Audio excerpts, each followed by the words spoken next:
ভোটারদের ভয় দূর করতে পাড়ায় পাড়ায় শুরু হয়ে গেছে ইতিমধ্যে কেন্দ্রীয় বাহিনীর রুট মার্চ। এদিন রিষড়া থানা থেকে শ্রীরামপুরের মাহেশ পর্যন্ত ডিসিপি অর্ণব বিশ্বাসের নেতৃত্বে হয়ে গেল কেন্দ্রীয় বাহিনীর রুট মার্চ। ভোটারদের ভয় দূর করতে পাড়ায় পাড়ায় রুট মার্চ কেন্দ্রীয় বাহিনী। শ্রীরামপুরে 2 কোম্পানি কেন্দ্রীয় বাহিনী এসে গেছে ইতিমধ্যেই। বিভিন্ন জায়গায় এরিয়া ডমিনেশনের কাজও শুরু হয়ে গিয়েছে। রিষড়া শ্রীরামপুরের অলিতে গলিতে চলছে রুট মার্চ। আর সকাল থেকে রিষড়া থানা থেকে শুরু করে শ্রীরামপুর মাহেশ পর্যন্ত চলল রুট মার্চ।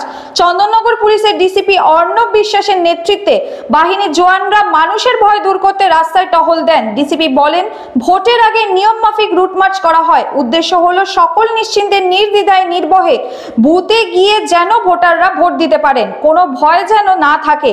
বাহিনী আছে, পুলিশ অফিসাররা আছে, ভোটারদের নিরাপত্তার জন্য সেটা বোঝবার জন্যই এই রুট মার্চ।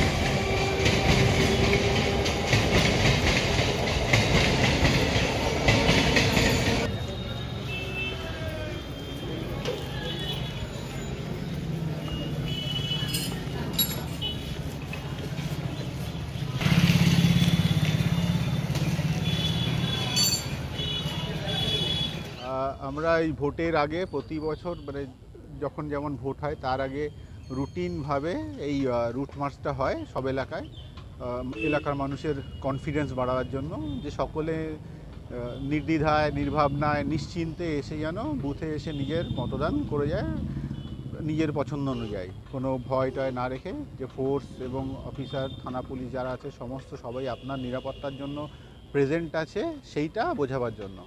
কতজনকে নামানো হয়েছে কেন্দ্রীয় বাহিনী? আজকে আমাদের এখানে এই মুহূর্তে 2 কোম্পানি আছে, যেটা শ্রীরামপুর থানায় এসছে এবং শ্রীরামপুর এবং রিষড়া থানার বিভিন্ন এলাকায় আমরা সকালবেলা থেকে এখন এই টহল দিলাম।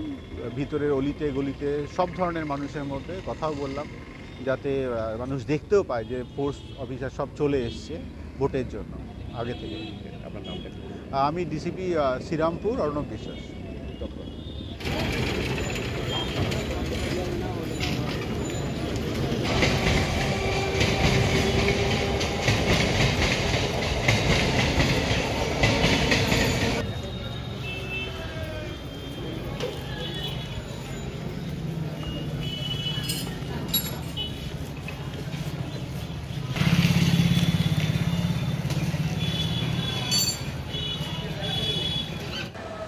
লোকসভা নির্বাচনের দিন এখনো ঘোষণা হয়নি, ইতিমধ্যেই হুগলিতে এসে পৌঁছেছে 5 কোম্পানি কেন্দ্রীয় বাহিনী।